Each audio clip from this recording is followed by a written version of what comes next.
Uttarakhand, where the Chief Minister Pushkar Singh Dhabi has announced the change in the names of various places located in Haridwar, Dehradun, Nainital, Udham Singh Nagar districts. The Chief Minister said that the naming is being done in accordance with the public sentiment and Indian culture and heritage. Taking an important decision, the Chief Minister announced the changes in the names of various places that are located in Haridwar, Dehradun, Nainital as well as Udham Singh Nagar. In fact, the Chief Minister said that these changes need to be brought in to ensure that the sentiments of the people are brought in. My colleague Abhishek is joining us on the broadcast with the details. Abhishek, what are the changes that are going to be brought in? The Chief Minister says this is for the public sentiment. So what are the names that will be changed?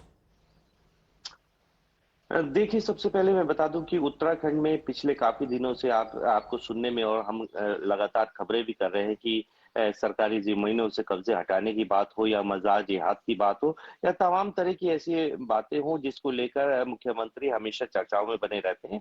और इसी sentiments की जो आज बात की जा रही है, वहां पर जैसे हमारे लोगों से भी बात हुई तो एक विशेष वर्ग का कहना सीधे रूप से है कि पूरी तरह से धार्मिक सरकार टारगेट करने की राजनीति करनी है, क्योंकि आज जैसे कि रमजान के समय में उन्होंने मजारों को गिरा और मजार और मस्जिदों के ऊपर जो कार्रवाई की है वो किसी से छुपी नहीं है।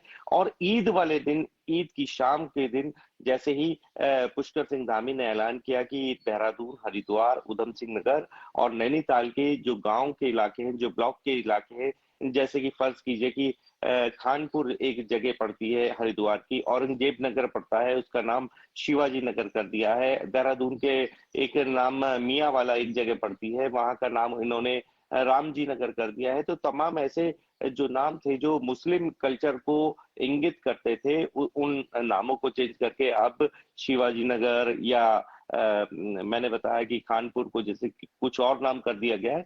तो इस तरह के नाम करने के बाद आज ये बात सामने आ रही है, कहीं ना कहीं एक तरफ विरोध हो रहा है और वहीं हिंदू संगठन और स्थानीय लोग वहां इस पेशकश की, पुष्कर सिंह धामी के इस पेशकश की काफी तारीफ भी कर रहे हैं। और सीधे रूप से उनका कहना है कि ये काम बेहद पहले कर देना चाहिए था, ये बहुत सालों से जो चला आ रहा था।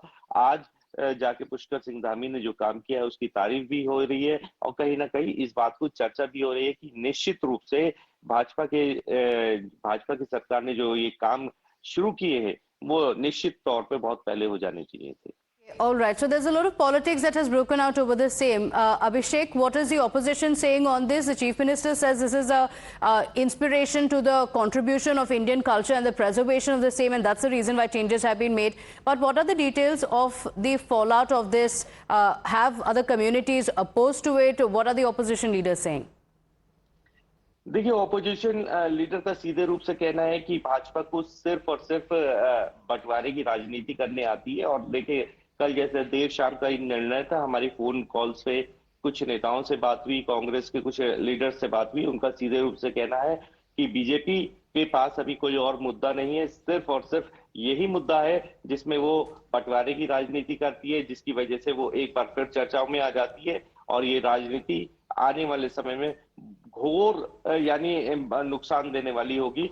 आज इसको लेकर कांग्रेस की लीडर्स कुछ चर्चा भी करेंगे, एक मीटिंग भी बुलाई हुई है आपस में उन्होंने चर्चा करने के लिए कि इस तरह के जो डिसीजन लिए जा रहे हैं उसमें ना विपक्ष को साथ में लिया जा रहा है और ना ही किसी लीडर के साथ चर्चा करके ये डिसीजन लिए जा रहे हैं। तो निश्चित रूप से विपक्ष और जो मुस्लिम लीडर्स हैं उनका सीधे रूप से कहना है कि रमजान और ईद के समय में इस तरह के डिसीजन लेना बेहद गलत है। Okay, all right. Abhishek, thank you for joining us with those details. So the opposition leader saying that this is politics of religion and the timing of it also being questioned.